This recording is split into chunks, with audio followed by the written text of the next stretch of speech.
Hello everyone, welcome to my channel. I hope everyone is having a wonderful day. Before starting the video, please go ahead and hit the subscribe button and give this video a like up. Today on The Young and the Restless, Jack stuns Nikki, Diane colludes with Victor, and Phyllis calls Michael. All products and services featured are independently chosen by editors. However, Soaps.com may receive a commission on orders placed through its retail links, and the retailer may receive certain auditable data for accounting purposes. Nikki arrives at the Avid house, where Jack tells her he doesn't think he can salvage his marriage to Diane. She's sorry. Nikki says she's worried about him. I worry that you might turn back to pills to numb your pain. Jack is offended. Nikki says his marriage fell apart publicly. There's also the situation with Kyle, and Jabot is in disarray. Now, she worries that the night in the hotel room was the beginning of his troubles. Jack gives her his word that he will not turn to pills. Nikki wants to take him to a meeting. Jack repeats that he won't lose his sobriety. He'll call his sponsor today. Nikki will always be there for him. Jack has a favor to ask. Convince Victor to get his claws out of my son. Nikki acts perplexed and swears she has no idea what he's talking about. Jack realizes that Victor's kept it secret. He tells her that Victor is Glycade's secret investor and pushed Kyle to steal from Jabba. This is all about hurting him because he helped her get sober. Audra confirmed he used her to get control of Glycade and then tossed her aside. She has no reason to lie. Nikki swears. Yet another thing he's kept from her. Jack believes that Victor not telling her is further proof this isn't about business. Victor is using Kyle and Glycade to get back at him for helping her. At the park, Claire and Kyle discuss Harrison showing up to a party and being the only one in costume. She, of course, made it oak. Kyle says his son really trusts her. Claire asks if he trusts her too. She can tell something's bothering him. Kyle doesn't want to burden her. Claire might be able to help. Kyle says it's about the huge fight his parents had. It was so bad. His mother moved out, and his father fired her from Jabot. When he confronted her, she doubled down. How could they have been so wrong about her? Kyle tells Claire that his mother came back for money and power, not him and his father. He doesn't know why he was stupid enough to think she'd changed. Claire understands what an impact this had on his life. She didn't realize how big a hole her mom left in her life until it was filled. She can see why Kyle was hurt when Diane fired him. It was like she was rejecting him again. Kyle complains she had no trouble shoving him out of the way for power. She chose her ambition over him and his dad. I could see the pain in his eyes. Claire is sure she must love Kyle. She thinks something good may come from this. He has empathy for his father. Maybe they can come together and heal. Kyle says he and Jack spoke, and she's right. It seemed like he wanted to fix what is broke between them. He couldn't take the step. His pride got in the way. Claire thinks he maybe needs time to process all this. Kyle says this split feels off. Claire thinks she has an idea why Diane did what she did. In her suite at the club, Diane pours a drink. A knock comes at her door. It's Tracy. Diane invites her in, and Tracy says she's there as a concerned sister-in-law and brought her some profiterole. Diane tells her to enjoy the honeymoon phase with Alan. It won't last. Tracy thinks there must be a way to heal the rift between her and Jack. Diane says they're done. The best thing she can do is stay out of it. Tracy's never seen Jack act like this. Diane thinks his anger is warranted. She did come back with an agenda, and she almost got away with it. Tracy doesn't buy it. Diane insists she wanted her old life back and did whatever it took to get it. Tracy has seen that she's changed.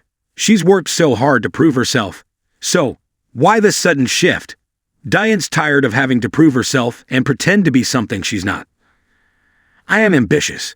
Tracy's seen her love for her son, and she knows there's no hidden agenda with Harrison. Diane's sure Kyle is glad she's getting out of the boy's life. Tracy can't understand why this has changed so suddenly. In the club foyer, Chance starts reading Daniel his rights. Phyllis gets in between them. Chance warns he'll arrest her too. He pulls out cuffs, and Phyllis screams and yells that he's railroading her son into prison. Christine comes in and shouts, "Hold on a minute." She says she's there to represent Daniel. Phyllis declares that this is insane. Christine will make sure he gets the electric chair.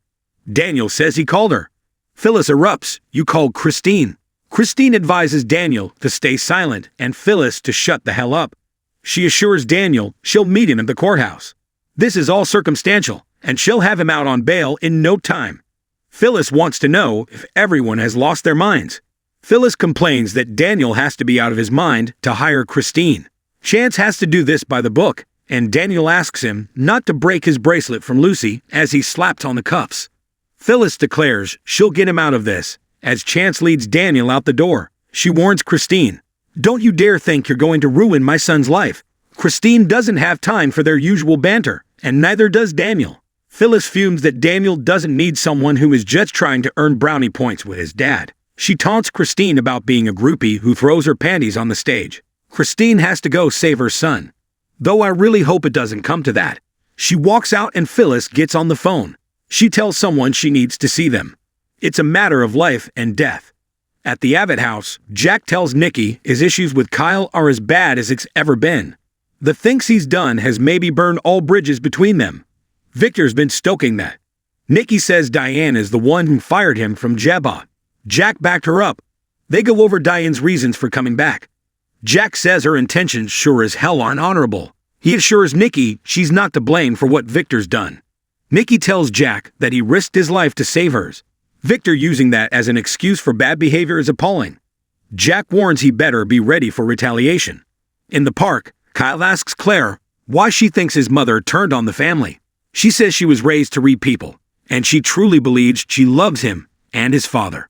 Maybe Jack misunderstood her motives and angrily confirmed the things he was saying without meaning it because it hurt. Kyle concedes he has done that with both of his parents. In Diane's suite, she tells Tracy that she won't find her way back to Jack.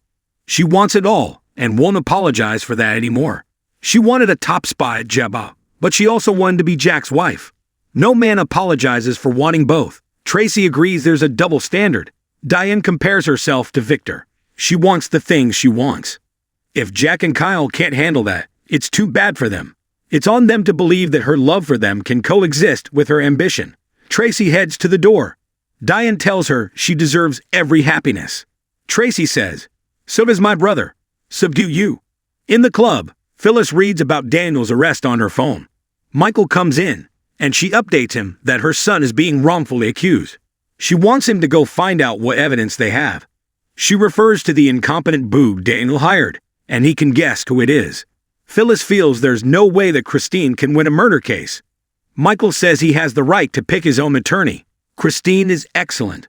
Phyllis argues that Christine hates her and will throw the case. At the police station, Daniel places the friendship bracelet from Lucy into an evidence envelope, is fingerprinted, and has mugshots taken. Nikki shows up at Victor's office. He says it's a nice surprise. She questions if he'll feel that way after they talk. She wants to know if he's Glissade's secret investor. Victor asks, "Who told you that?" Nikki says Jack did.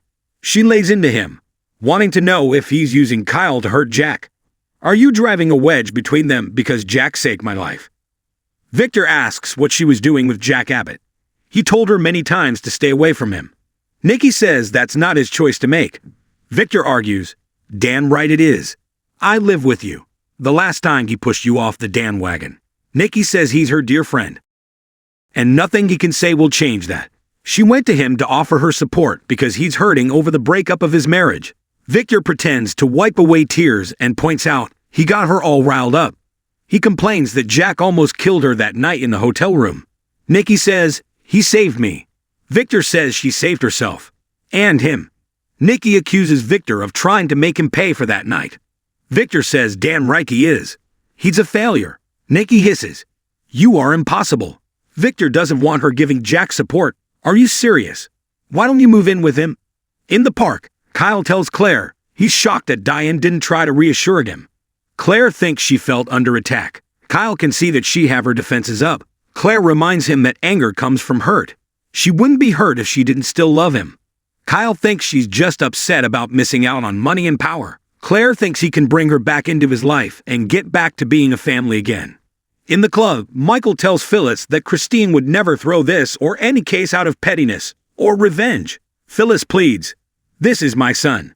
Michael says it's Danny's son too. She knows how Christine feels about Daniel's father. He tells the redhead that she's scared, but this is not the way to help him. He'll keep an eye on the case and will step in if needed.